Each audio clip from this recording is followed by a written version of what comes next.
대출 상품이라는 거는 계속 생겼다가 조건이 바뀌기도 하고 하니까 여러분들이 이 영상을 보는 시점, 뭐 1년 뒤에 또 영상을 보실 수도 있으니까 그 시점대로 다시 한번 문의를 해서 업데이트를 받으셔야 됩니다. 금리도 계속 바뀌니까요. 대출 조건이 계속 바뀌기 맞아요. 때문에 그때그때 계속 확인을 하셔야 돼요. 그러면 이제 다음으로 궁금한 거는 대출 확인을 하면 이렇게 문자로 답을 주시잖아요. 뭐 네. 금리라든지 뭐 어떤 조건들. 네. 그거에 대해서 이제 저희가 이제 화면에 이렇게 띄울 텐데 그 위에서부터 또 어떤 내용들인지 좀 한번 설명을 주시면 좋을 것 같아요. 좀 간단하게. 우선은 이 문의 주시는 분들이 본인이 이제 어떤 조건을 이제 원하시는 조건으로 문자들을 주시더라고요. 네. 그러면 가능 금액, 그다음에 이제 이자율, 그다음에 이제 거치 기간. 5년 고정. 이게 고정 이자라는 거죠. 5년 동안. 5년 동안은 이자를 올리지 않겠다. 그대로 해주겠다 하는 거고, 세 번째는 이제 1년 거치 34년 만기 네. 상환 조건은 1년 동안 이자 내고 네. 1년 이후부터 원금 이자 같이 상환하는 조건이라는 얘기고, 그럼 2년째부터는 내는 금액이 원금 굉장히 이자가 커지려면 좀 많이 늘어나겠죠. 월세 투자하시는 분은 이 거치 기간 되게 중요하겠다. 그렇죠. 그죠? 근데 이제 가계대출 같은 경우는 거치는 최대가 뭐 1년밖에 안 되니까 요거는 이제 감안하셔야 되고, 이제 중도 상환 수수료라는 게 있는데 보통 이제 3년에 1.2%인데 이게 1년에 0.4씩 준다는 얘기예요. 네, 네, 근데 이거를 잘 모르시는 분들이 많아요. 처음에 1.2로 시작을 해서 네. 이제 3년 동안 있는데 네. 이거를 이제 1년에 0.4씩 주는 네. 거예요. 그러니까 맨 처음에 1.2%, 아. 그다음에 0.4%가 또 주니까 네. 0.8? 예, 0.8, 네. 그다음에 0.4 이런 식으로 네. 줄어 들어가는 조건으로 보시면 맞아요. 중도 상환 수수료라는 게 네. 대출을 빨리 갚아버리면은 그거에 대한 어떤 위약금 개념으로 나오는 그렇죠. 거. 은행은 대출을 오래 갖고 예. 가야지 이자를 받으니까. 네. 그러면 이 중도 상환 수수료가 중요한 사람들은 제가 제 느낌에는 어떤 대출을 빨리 갚아야 되는 사람이 중요하겠네요. 지금 네. 이거는 이제 예시에는 이제 1금융권으로 이제 조건을 기재를 올려놨는데 네. 빨리 상환하실 분들은 이자가 좀 높더라도 네. 중도 상환술이 없거나 좀 단기에 상환을 하셔도 중도 상환 없는 조건으로 하셔야죠. 그런 사람들은 이제 금리보다는 중도 상환 수수료 그렇죠. 싼 걸 하는 게 좋겠네요. 예. 그게 이제 전세를 맞춰서 대출을 갚아버리거나 네. 아니면 집을 팔아서 대출을 갚아버리거나 이 두 부류는 이제 금리가 엄청나게 차이가 크지 않다면 네. 보통은 중도 상환 저렴한 게 좋다. 없거나 짧은 걸로. 요즘 중도 상환 없는 상품도 지금 5월 20일 기준으로 있나요? 지금 현재는 처음부터 없는 건 없고요. 보통 3개월 정도 지나면 네. 중도 상환술이 없는 걸로. 근데 보통 경매로 낙찰받고 나서 매도하기까지 대출을 갚기까지 3개월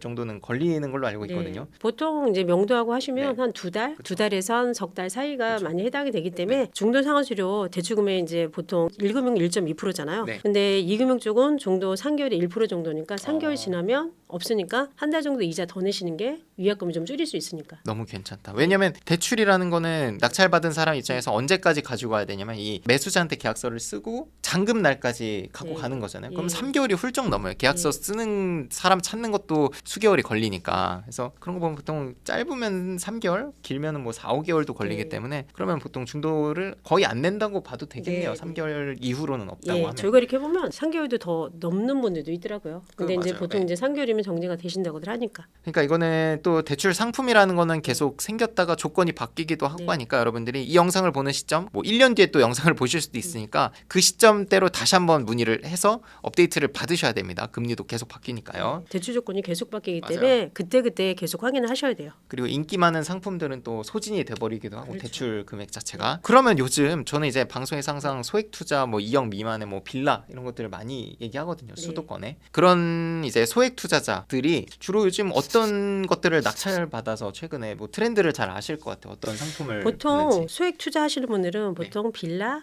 뭐 연립 아니면 이제 주택 같은 경우에 네. 이제 1억 미만짜리 이제 그런 상품들을 많이들 네. 입찰을 하시더라고요 보니까. 오피스텔이나 이런 것도 많이 받나요? 오피스텔도 하시긴 하는데 네. 1억 미만짜리 오피스텔은 많지 잘 않으니까 없죠. 대체적으로 감정가 기준을 했을 때 네. 1억 넘는 물건들이 많더라고요 오피스텔 같은 경우에. 그러면 대략적으로 뭐 상품마다 이것도 많이 다르긴 하겠지만 네. 주택, 빌라, 아파트 네. 물건 그리고 오피스텔 좀 나눠가지고 요즘 금리라든지 이런 게 좀 어떤지 범위를 말씀해 주시면 지금 좋겠어요. 주거용 같은 경우에는 네. 이제 1금융으로 하시면 지금 현 시점에서 네. 한 4.1에서 한 4.3 정도 그 정도면 괜찮네요. 하실 수 있고 네. 오피스텔 같은 경우는 이제 상가 네. 개념이다 보니까 네. 이거는 지금 현재로 한 4.8에서 5% 사이 정도 정도 생각하셔야 돼요. 상업용 시설은 대출이 좀 비싸군요, 이자가. 이자가 좀 비싸요. 그러면은 뭐 1금융이 아니라 2금융으로 가면 금리가 더 올라가나요? 더 올라가. 1% 정도는 더 올라간다고 보셔야 될 것 같아요. 그러고 중도 상환 수수료는 뭐 너무 다르죠. 중도는 거의 비슷한데요. 네. 금리 차이인 거예요. 그러니까 금리가 높아지면 중도 상환은 싸지고 뭐 이런 개념일까요?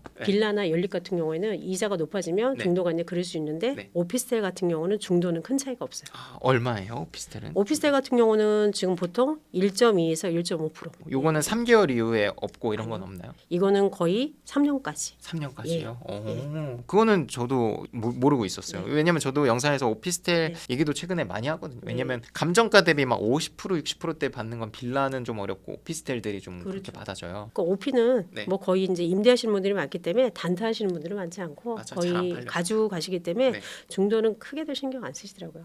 금리가 4점 후반까지는 가능하다. 네. 저렴한 게. 네. 갑자기 궁금한 게 이것도 오피스텔 같은 거 60%에 받아오면 네. 그것도 90%까지 대출이 가능한가요? 나올 수 있죠. 다주택자 예, 기준으로. 나올 수 있죠. 그래서 맞아요. 저도 오피스텔 그 실장님께 대출 받은 게 제가 55%에 받았을 거예요. 네. 그거 90% 무난하게 나왔거든요. 그래서 저는 이제 매매를 하지는 않고 저희는 이제 전세로 가져가긴 했는데 뭐 풀피로 맞췄습니다만은 되게 대출이 많이 나와가지고 그러니까 감정가 대비 이제 낙찰을 낮게 받으시니까 이제 네. 많이 나오는 거죠. 그렇죠. 예. 제가 55%에 받았으니까 네. 한번 그거 짚고 가죠. 저희가 이제 비규제 지역으로 다 얘기를 나눴는데 네. 아주 일부 지역이지만 여전히 규제 지역들이 있잖아요. 뭐 강남 3구, 네. 용산 이런 쪽에 있는 빌라 오피스텔은 대출이 어떻게 좀 다르죠? 많이 다를 것 같아요. 많이 여기가. 다르죠. 예. 그쪽 같은 경우는 이제 실거주 목적으로 해서 받으셔야 되고요. 기존의 아파트나 다른 주거용이 있다고 하면 네. 처분 조건 하는 걸로 해서 대출이 나오기 때문에 네. 그쪽 지역 같은 경우 실거주 하실 분들은 괜찮은데 네. 투자하시는 분들은 기존에 집 있는 거를 매매를 해야 되기 때문에 야, 그러면은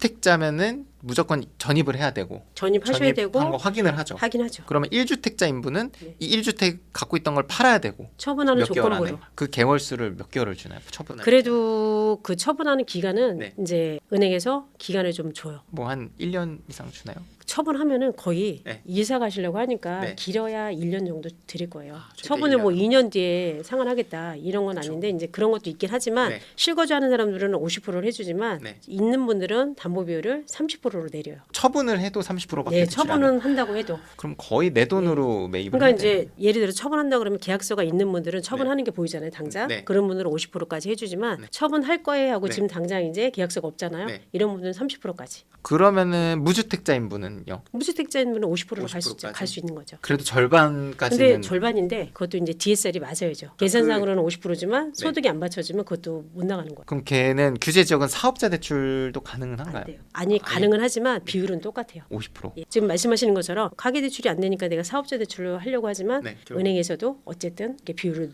줄여놨기 때문에 개인이나 사업자 대출은 똑같이 나갈 수밖에 없어요. 비율은. 그러니까 규제 지역 입찰할 땐 진짜 조심해. 왜냐면 규제 지역 자체가 이미 비싼 동네니까. 그러니까 그쪽 지역 입찰하시는 분들은 실거주 하실 거예요, 투자해요. 그러면 투자면 이렇게 되니까 하실 겁니까? 하고 저희가 상담을 한번 더 해요. 네. 투자할 거라 그러면 그쪽 지역보다는 비규제 지역을 좀 보셔야 될 것 같습니다. 저희가 말씀을 드리는 거예요. 정말 거기에 뭔가 해놔야 될 게 아니라면 네. 담보 비율이 줄기 때문에 수익률도 좀 악화가 될 거고 땅값이나 뭐 이런 건물값이 비싸니까 또 내 돈이 정말 많이 들어가기. 그쪽 지역은 거의 실거주 하시는 분들이 들어가셔야 돼요. 그러면 규제 지역의 오피스텔은 어때요? 오피스텔은 상관이 없죠. 그죠? 오피스텔은 어쨌든 주택이 아니니까. 예, 아까 말씀드린 것처럼 똑같이 나오기 때문에 70, 감정가 80. 대비 낙찰 낮게 받으면 그거는 네. 그렇게 가실 수 있는 거예요. 그러면 규제 지역을 할 거면 오피스텔 규제 지역은 또 메리트가 또 있겠네요. 주택과 다르게 대출이 네. 잘 나오니까. 네. 여러분들이 규제 지역을 보고 계시다면 이 내 돈이 정말 많이 들어가니까 그 최소한 반절 그리고 한 70% 정도는 내 돈이 있으셔야지 입찰이 가능한 거고 오피스텔은 뭐 무난하게 70, 80까지 업무용 시설이기 때문에 대출이 네. 가능하다라고 말씀을 주셨습니다. 그러면은 저희는 뭐 대출을 많이 하니까 잘 알지만 네. 대출한 걸 받고 어떻게 진행이 되는지 잘 모르시는 분들도 계셔서 대출이라는 거를 은행에서 돈을 저희한테 입금을 해주나요? 아니면 뭐 그러니까 잔금 납부하는 그 당사자 법무사님한테 네. 입금을 해서 가나요? 어떻게 되는 거예요? 그러니까 보통 일반 대출 같은 경우는 소유권 이전이 된 상태에서 대출이 나가지만 네. 경락잔금 대출은 네. 소유권 이전하는 날 대출까지 같이 동시 같이. 진행이 되다 그쵸. 보니까 대출 실행을 하면 네. 이제 본인한테 주는 게 아니라 본인 통장으로 입금을 해드리고 입금된 금액을 법무사에서 네. 찾아서 유임으로 해서 잔금 납부까지 해드리는 거예요. 왜냐면 이게 법무사님이 어쨌든 등기 이전이라든지 법원에 가서 제출해야 될 서류들을 다 들고 가시는 거거든요. 네. 근데 돈을 내가 갖고 있으면은 사실 이게 잔금 납부가 안 되니까 네. 법무사님이 수수료나 취득세 이런 걸 다 합쳐서 견적서를 주죠. 네. 그래서 그걸 받으면 그거에 맞는 내가 대출받은 금액을 제외한 나머지 금액을 이 법무사님한테 하면은 그 법무사님께서 이제 잔금 납부를 하는 거고. 네. 근데 되게 많이 불안해하세요. 사실 법무사님이지만 그래도 내가 이 큰 돈을 법무사님한테 믿고 맡기는 거에 대해서 되게 좀 부담이 또 있으시더라고요. 초보자분들은 모르니까. 있으시더라고요. 네. 요즘에는 하도 이제 그런 사기나 그런 게 사기 많아서. 그런 게 많다 보니까 네. 이제 경장님 말씀하신 것처럼 그런 분들이 계신데 이제 보통들 이제 법무사하고 은행하고 협약들이 돼 있어요. 맞아요. 예. 이제 이거에 대해서 이제 문제가 생기면 네. 법무사에서 다 책임지는 걸로 보험이 다 돼 있기 때문에 네. 그래서 안심하셔도 상관이 없어요. 정 불안하신 분은 뭔가 은행에 확인을 해서 네. 이 법무사님 맞냐 이거 알려주죠. 그 법무사 맞. 그렇게도 하시고요. 어떤 분들은 돈을 현찰로 들고 오시는 분들도 있어요. 아, 이게 왜냐면 그렇게까지. 그렇게 하시라고 해요. 어. 못 믿어서. 그러면 본인이 가서 확인을 예. 직접 할 수 있으니까. 못 믿어서 음. 특히 어르신들이 많이들 그러셔요. 그러면 뭐 그렇게 해도 안 되는 거는 아니에요. 안 되는 건 아닌데 네. 이제 그렇게 오시면 돈을 현찰로 네. 뭉치로 가져오시면 마시고 네. 한 장으로 수표를 끊어오시면 괜찮은데 네. 뭉탱이로 돈을 가져오시니까 법무사들이 좀 당황해하죠. 아 저도 예전에 계약서 쓸 때 보증금 2천만 원인데 네. 그거를 만 원짜리 5만 원짜리로 들고 오신 분이 계셨어요. 그분도 나이 많으신 분이었는데 그런 게 좀 있으신 것 같더라고요. 큰 돈을 내가 계좌이체를 하는 게 못 믿었고 또 하나 교육을 하거나 그럴 때 저는 항상 얘기를 합니다. 경매 법무비는 통상 이제 일반 법무사보다 좀 비싼 건 맞다. 근데 이제 그게 어느 정도 비싸야 적정한 거냐 이거 설명이 되게 좀 어렵긴 하거든요. 이게 이제 조금 차이가 날 수 있는데 네. 1금융 쪽의 법무사들은 비용들을 좀 저렴하게 갈 수밖에 또 없고 해주는 데가 많아요. 네. 근데 중도상수가 없거나 뭐 중도가 3개월짜리가 있다 하는 거는 여러 군데 은행권이 아니에요. 해주는 데가 이제 몇몇 법무사들이 이렇게 상품을 만들어 오는 건데 네.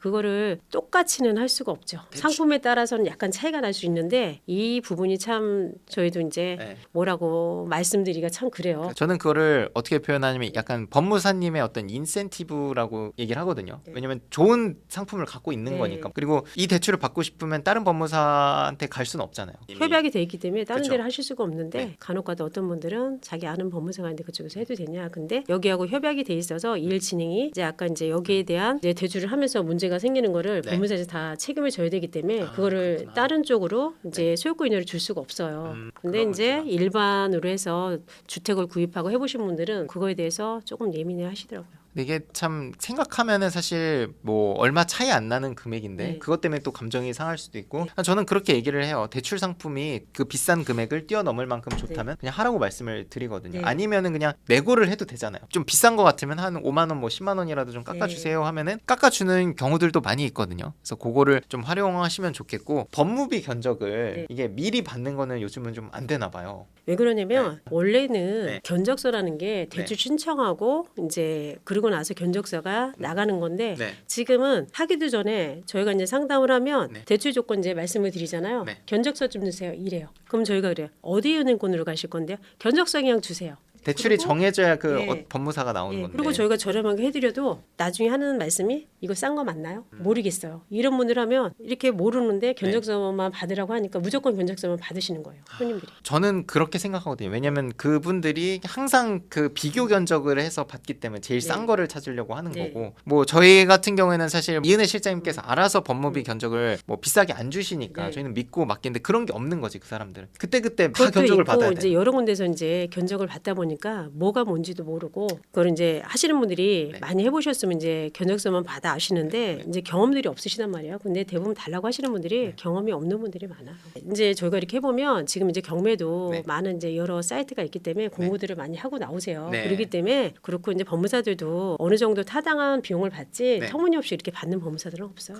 그분들이 뭐 하루 이틀 거기서 이제 하시는 건 아니잖아요. 예, 확인해 보면 금방 다 나올 수 있는 적이라서. 맞아요. 그리고 저는 너무 좋은 게 이제 그런 거를 매번 알아보지 않아도 저희는 실장님이 알아서 해주시니까 사실 저희 학원 수강생들도 그렇고 실장님 믿고 하니까 더 편하게 대출에 대해서 부담을 많이 줄일 수 있는 것 같습니다. 자 그러면 경락잔금 대출이 이제 저도 이제 교육을 할 때 대부분 안전한 물건 처음엔 위주로 하세요 이렇게 하니까 대출이 안 나오는 경우는 거의 없거든요. 근데 그래도 굳이 찾으면은 뭐 대출이 불가능한 상품들도 있을 것 같아요. 경매 물건에서 어떤 특수한 물건들 설명을 한번 주시면 좋겠습니다. 우선은 뭐 첫 번째 이제 네. 조건이 대학력 있는 사람, 제일 약제자 낙찰자가 제일 이제 흔한- 인수할 수 있는 그런 물건이냐 네. 이제 그런 거고 그다음에 지분 경매 그다음에 상가 같은 경우는 이제 네. 벽체가 오픈으로 돼 있어서 네. 돼 있는 상가 네. 그다음에 너무 소액인 거 아. 이 네 가지 조건이 이제 대출이 안 나오는데 이것도 이제 물건에 따라서 되는 경우가 있기 때문에 이것도 건 바이 건으로 사건을 좀 검토를 해봐야 될 것 같아요. 그러면은 하나하나 조금 질문을 드려보면 대학력 있는 임차인 중에 무조건 이건 봤을 때 선순위로 배당을 다 받는 분은 은행에서 봐도 이건 안전하니까 대출이 네. 나갈 거고 예. 대학력은 있는데 배당 신고도 안 하고 뭐 이런 거는 이제 문제가 되는 거죠. 그렇죠. 근데 이제 성수순위가 있어서 네. 낙찰자가 이제 인수해야 되는 금액이 있어도 이것도 이제 금액이 물건 자체가 큰데 수액 뭐 2천, 3천 정도 이제 인수할 금액이 있다 그러면 대출금에서 빼고도 해주고 아, 경우의 수에 그래요? 따라 틀려요. 근데 예를 들어서 이제 대출금 5천 나오는데 인수 금액이 3천이다. 네. 이런 경우는 안 해줘요. 그렇죠. 뭐 대출 나갈 게 없으니까 나갈 게 없으니까. 비중이. 예. 어쨌든 저는 조금이라도 미배당 금액이 있으면은 대출이 그냥 아예 안 나오는 줄 알았는데 그건 아닌가 봐요. 근데 처음 하시는 분들은 네. 아무래도 이런 게 조금 부담스러우니까 그렇죠. 요거는 조금 해보신 분들이 하셔야 되지 않을까 싶어요. 그러면 약간 당해세나 세금 체납 이런 거는 네. 모르잖아요, 사실. 사건. 그렇죠. 그거를 해서 보내야 되는 거죠, 은행에. 그렇죠. 사건 열람을 해서. 예. 그러면 이제 뭐 문제가 없으면 대출이 나올 수 있는 거고 네. 또는 이 임차인분이 뭐 무상임차 계약서를 어떤 이제 은행에서 받거나 이러면 그거를 보내면 또 나올 수 그러면 있고. 해주죠. 네. 근데 대체적으로 선순위 있는 그거를 해결을 못 해가지고 오시는 분들이 대부분이세요. 그러니까 그거를 입찰하기 전에 확인을 해야 되는데 쉽지 않잖아요. 쉽지 않죠. 예, 확인이 제3자니까 예. 개인정보 때문에. 그럼 두 번째 지분 물건은 그냥 네. 대출이 안 나오는 걸 저희도 알고 있고 예. 세 번째 이 벽체가 없는 상가는 어떤 뜻일까요? 이게 뭐냐면 네. 호수는 호당 이제 네. 정리는 돼 있는데 네. 이거를 이제 어떤 분들 보면 벽체를 이제 터서 네 개를 하나로 쓰고 계신 분들 있잖아요. 네, 네, 그런 네. 물건들이 이제 보통 벽체 없는 상가라고 해서 이렇게 네. 하는데 이런 경우에도 이제 네 개가 다 네. 나오면 상관이 없어요. 네. 네 개에서 두 개만 나오고 두 개는 안 나오고. 네 개의 호실을 합친 건데 네. 그중에서 두 개는 나오고 두 개는 안 예, 나오는데 그런 경우 이제 아. 1번, 2번, 3번, 4번인데 1, 2번이 하면 이렇게 묶어서 갈 수 있는데 네. 1번하고 2번하고 뭐 4번하고 받았다. 네, 네. 그럼 이런 경우는 좀 대출이 어렵죠. 그러면 마지막으로 대출 금액이 너무 소액인 경우가 네. 기준이 대출 금액 기준으로 한 제가 알기로는 한 5천만 원 정도 되나요? 대부분 보면 낙찰가 소액이라는 게 네. 보통 이제 지역별 최우선 면제 금액 최우선 있잖아요. 면제, 예, 인천은 뭐 4,800 미만 네, 네. 아니면 서울은 5,500 미만 네. 이런 게 있는데 네. 이제 소액으로 좀 해주는 은행이 간혹 있어요. 있어요. 예, 있어요. 이것도 무조건 안 된다고 단정짓기에는 또 좀 그래요. 근데 뭐 우리 입장에서는 사실 네. 한 군데만 있으면 거기서 대출 받으면 되잖아. 어차피 여러 군데서 대출 받는 게 예, 아니니까. 그러니까 그게 이것도 건바이 건으로 좀 봐야 될 것 같아요. 그러면은 느낌상 예외적으로 해주는 거니까 뭐 금리나 이런 게 좀 높을 수는 있겠네요. 높을 수 있죠.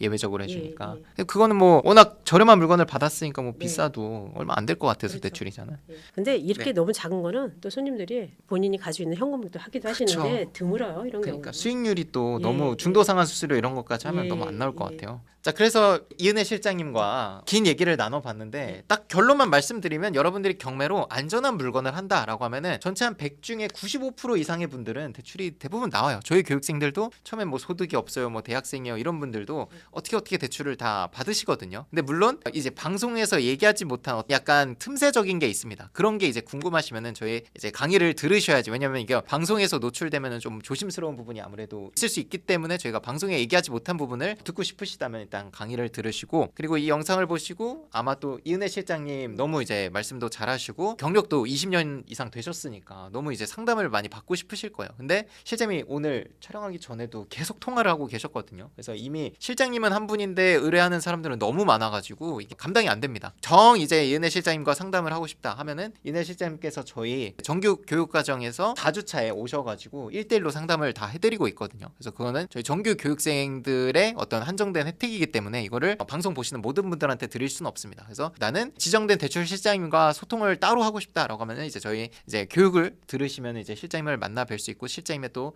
별도 특강도 들어보실 수 있을 것 같습니다. 그래서 오늘 정리를 좀 하자면 대출이 잘 안 나오는 경우는 없죠. 거의 네. 이제 은행 거래할 때 문제된 것만 없으시면 네. 대출 나오는 데는 문제는 없습니다. 특히나 이제 경매로 여러분들이 시세보다 싸게 사는 거기 때문에 정말 웬만하면 이런 경매 대출은 해주려고 하거든요, 은행 쪽에서. 그리고 뭐 저희 실장님이나 뭐 경매 대출 하시는 분들은 다 경매 대출을 전문으로 취급하는 은행을 끼고 영업을 하시기 때문에 여러분들이 안전한 경매 투자를 하셨으면 좋겠습니다. 자, 그래서 오늘 긴 시간 동안 또 이은혜 실장님과 인터뷰를 했는데 너무 모시기 어려우신 분이에요. 바쁘시고. 그래서 너무 귀한 분이시고 와셔서 너무 감사드리고 어땠는지 한번 소감 한번. 네, 오늘 제가 아는 선에서는 다 말씀을 드렸는데 잘 말씀을 드렸는지 네. 좀 모르겠네요. 단편적인 영상만 보고 낙찰 받고 나서 대출 받으려고 했을 때 문제가 되는 경우가 종종 있거든요. 그러니까 그러지 말고 오늘 말씀드린 내용들을 토대로 확인을 꼭 하시고 입찰을 하셔라라는 차원에서 저희가 실장님 모셔가지고 이렇게 얘기를 들어봤습니다. 오늘 너무 고생하셨고 네. 다음번에 또 이벤트가 있다면 또 다음번에 모셔가지고 또 얘기를 들어보도록 하겠습니다. 오늘 나와주셔서 너무 감사합니다. 네.